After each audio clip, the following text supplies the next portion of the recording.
Apa kabar sobat? Ya, kembali lagi dengan saya Wendy Attila dalam Indonesia Heritage. Perjalanan kita kali ini akan menyusuri kota Surakarta yang begitu kental dengan budayanya. Nah, hari ini saya berjalan tidak sendiri, saya didampingi oleh salah satu sahabat saya, Dodi. Nanti kita akan jalan-jalan ke beberapa tempat wisata yang paling menarik di Surakarta. So, ikuti perjalanan saya dalam Indonesia Heritage. Kita udah ada di Surakarta. Iya sobat, kita bakal jalan-jalan kali ini ke beberapa spot yang sangat menarik sekali, yang memiliki nilai-nilai edukasi yang sangat luar biasa. Nah, namun sebelumnya saya kali ini tidak bakal jalan sendirian. Nanti bakal saya ajak sahabat saya, namanya Dodi. Halo pemirsa. Sehat, Dot? Alhamdulillah sehat. Dot, coba kasih tahu ke pemirsa kira-kira spot apa aja sih yang bakal kita datengin? Mungkin kita akan mengunjungi beberapa sejarah yang ada di Solo. Setelah itu kita akan mengunjungi keratonnya dan kita akan menikmati kuliner-kuliner yang ada di Solo ini. Asik, makan bro. Makan. Oke, ini kita bakal lanjut perjalanan. Kemana dulu, Dot? Ke keratonnya mungkin. Oke, kita keraton dulu. Jangan kemana-mana, tetap di Tapi Indonesia Heritage. Menurut survei, Surakarta merupakan kota ternyaman yang menjadi pilihan nomor satu masyarakat Indonesia untuk menghabisi hari tua. Tidak hanya kental akan budayanya, suasana kotanya juga rapi dan bersih. Perjalanan kita dimulakan di patung pahlawan Slamet Riyadi yang terdapat di Jalan Protokol Slamet Riyadi. And for your information, Surakarta juga punya nama lain sebagai Kota Solo. Nah, perjalanan pertama kita akan melangkah ke Keraton Surakarta. Let's go! Keraton Surakarta Hadiningrat adalah istana resmi Kasunanan Surakarta yang terletak di kota Surakarta, Jawa Tengah. Pemirsa, ini adalah Keraton Surakarta, tempat di mana Sultan di Surakarta itu tinggal, dan ini menjadi salah satu pusat pemerintahan di Surakarta. Kita bakal lihat bagaimana suasana di dalam dan seperti apa peninggalan sejarah kita. Let's go.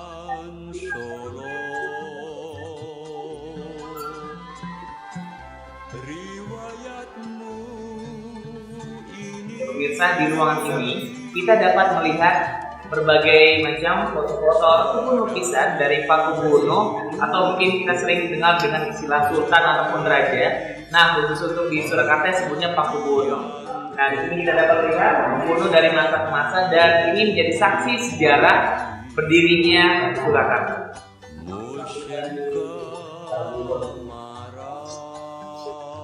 Keraton ini didirikan oleh Susunan Pakubuwono II pada tahun 1744 sebagai pengganti Keraton Kartasura yang porak-poranda akibat geger pecinan pada 1743. Kasunanan Surakarta resmi menjadi bagian Republik Indonesia sejak tahun 1945. Komplek bangunan keraton masih berfungsi sebagai tempat tinggal Sri Sunan dan sebagai aktivitas rumah tangga di istananya. Kini, sebagian komplek keraton dijadikan museum yang menyimpan berbagai koleksi milik Kasunanan, termasuk berbagai pemberian dari raja-raja Eropa. Di sini juga terdapat replika pusaka keraton dan gamelan. Dari segi bangunan, keraton ini merupakan contoh arsitektur istana Jawa tradisional yang terbaik.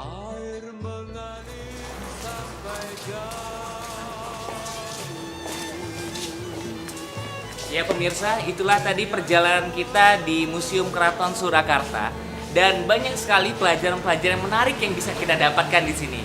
Tapi ada satu hal keanehan yang saya rasakan. Perasaan tadi masuknya berdua sama Dodi, ini kok sendiri ya? Dodi di mana? Ada yang tahu?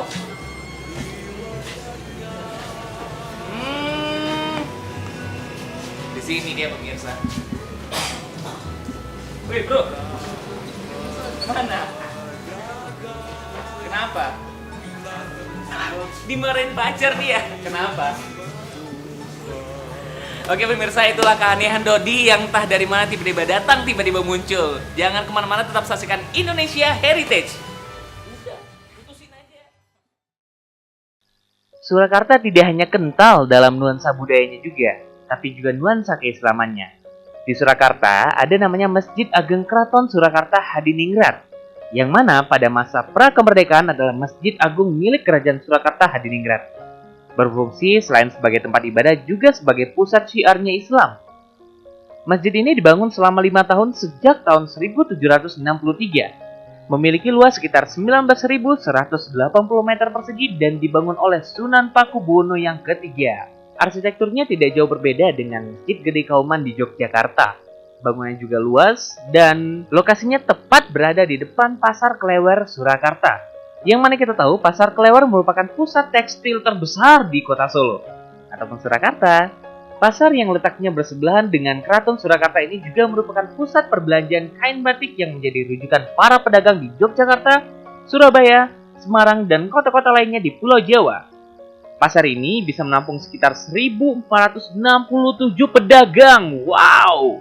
Di mana juga terdapat sekitar 2.064 unit kios. Pasar Klewer ini tidak hanya menjadi pusat perekonomian di Surakarta, tetapi juga sebagai tujuan wisata dan simbol kota Surakarta. Banyak pedagang yang menjajakan barang-barangnya di sini dan berkeleweran di mana-mana.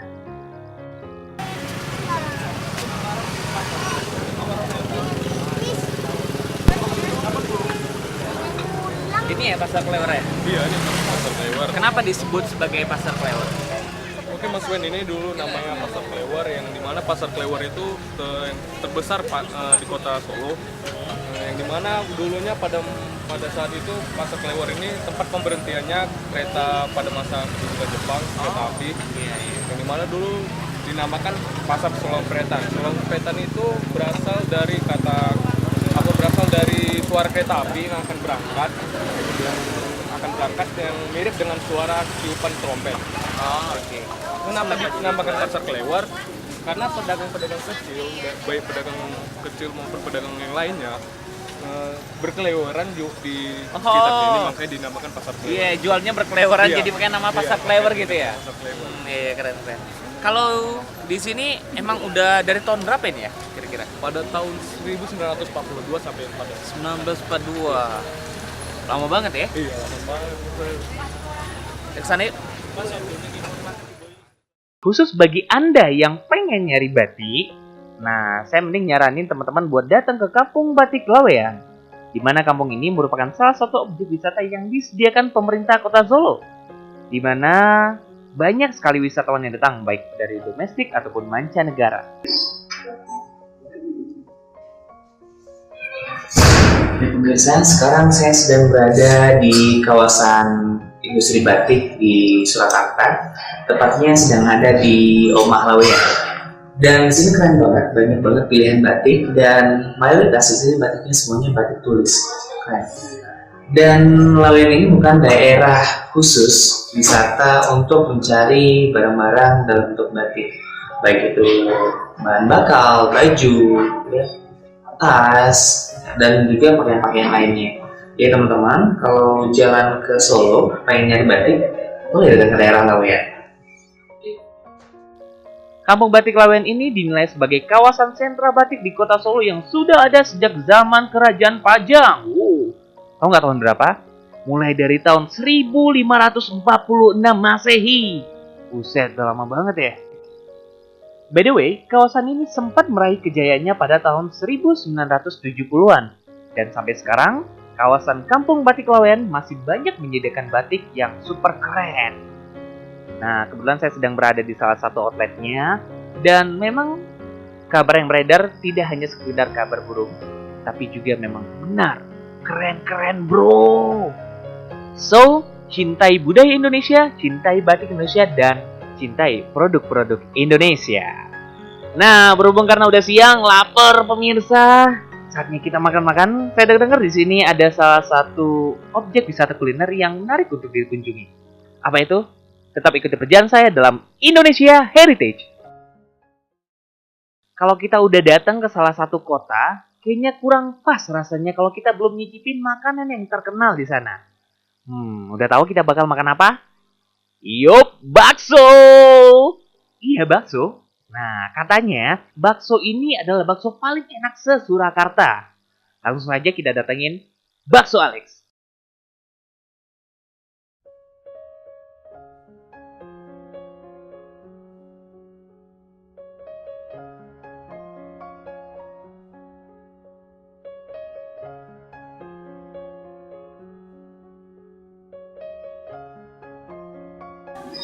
Ya, pemirsa, kita sudah sampai di kuliner yang katanya paling enak di Solo untuk skala bakso, bener ya? Iya benar. Namanya apa? Bakso Alek.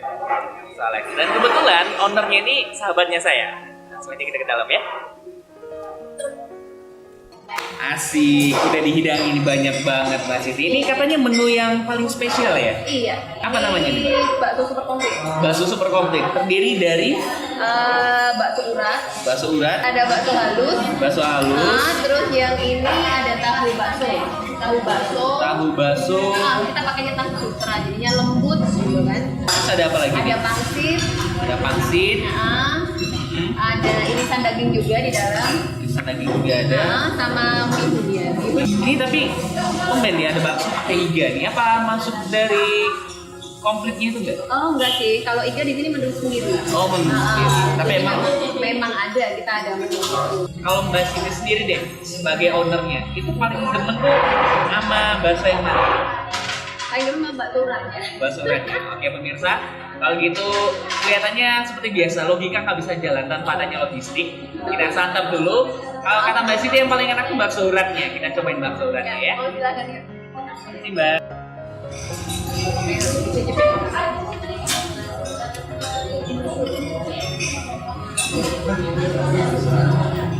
Biasanya bakso urat itu kalau dimakan tuh kan nyangkut-nyangkut di gigi gitu ya. Iya. Kalau ini alhamdulillah enak, lembut, terus nggak mudah nyangkut gitu. Jadi kayak bakso biasa tapi sensasi uratnya itu ada gitu. Enak-enak. Jadi nggak salah yang dibilang bakso paling enak se-Solo ya. Iya. Oke, pemirsa, kita makan dulu, jangan diganggu, jangan kemana-mana. Masih ada Mbak Siti di episode selanjutnya. Segmen selanjutnya tetap di Indonesia Heritage.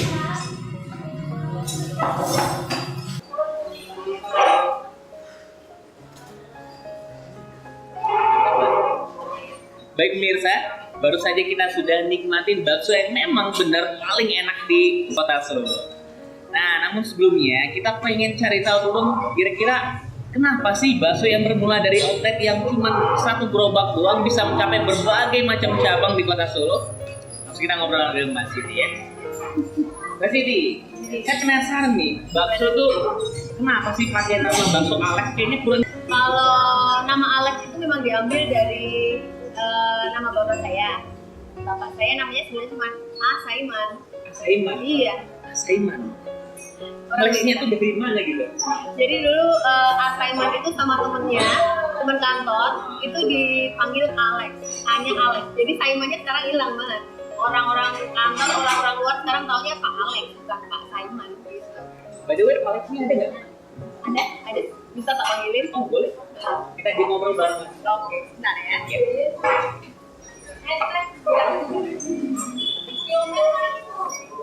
Iya pemirsa, kita sudah kedatangan Pak Alexnya langsung. Pak Alex, apa kabar Bapak? Baik. Ini saya pengen dengar nih Pak ceritanya, karena yang dulu bermula dari satu gerobak. Kenapa bisa jadi punya banyak outlet di Surakarta dan ternyata udah gede, rame lagi pemirsa. Ya, benar berangkat dari kecil dulu memang ceritanya. Bukan dari yang kecil dulu. Oh dari kecil dulu. Yang ya alhamdulillah mungkin sama dengan apa dengan tekad yang kuat nyangkut itu dalam arti supaya bisa lebih meningkat akhirnya saya dari habis kerja yaitu dorong gerobak seperti itu. Pulang kerja, dorong gerobak, malam makan lagi, kerja lagi. Memang pemirsa, kegigihan itu akan berbuah sesuatu yang sukses, ya, sesuatu yang sukses ya pastinya.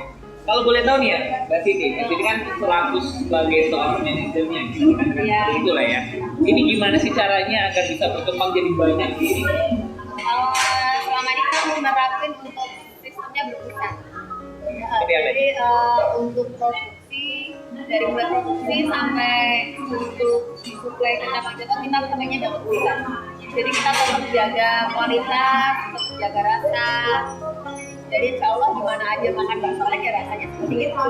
Kalau boleh tahu nih ya Pak ya, ini apa sih rahasianya gitu? Bermula dari gerobak, kenapa bisa jadi banyak cabangnya? Kira-kira ada amalan khusus barangkali gitu atau gitu?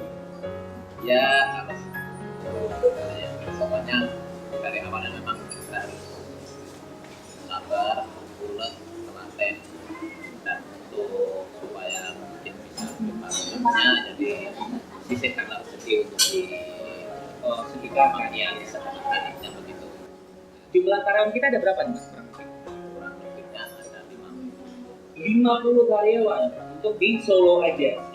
Solo Biasa, ya. Ini bisa di franchise-kan juga ya Pak ya? Iya, bisa. Jadi kalau mau teman-teman pengen bisnis usaha bakso Alex ya, nanti bisa langsung hubungi kontak personnya yang ada di bawah. Teman-teman bisa langsung bermitra, menjadi mitra franchise-nya dari bakso Alex. Saya yamin ya, karena setiap kali saya datang ke Solo, saya pasti makan bakso Alex dan juga selalu rame pemirsa. Itu sampai di antri-antri di sana tuh. Ya. Terima kasih banyak Pak Alex untuk jamuannya, makasih banyak. Ya. Baik pemirsa, kita masih ada liputan di beberapa tempat lainnya. Jangan kemana-mana, tetap di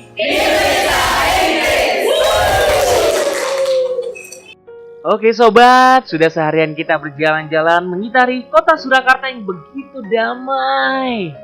Tidak hanya budayanya yang sangat kental dengan tata krama, tapi juga nuansa kebersamaan yang begitu wah. Makanan yang juga enak. So, kita juga masih punya perjalanan-perjalanan lainnya. Jangan kemana-mana, tetap saksikan Indonesia Heritage setiap hari Minggu pukul 5 sore. So, jaga Indonesia, jaga warisan budayanya. Saya Wendy Abdillah, sampai ketemu di perjalanan berikutnya. Dadah! Woo!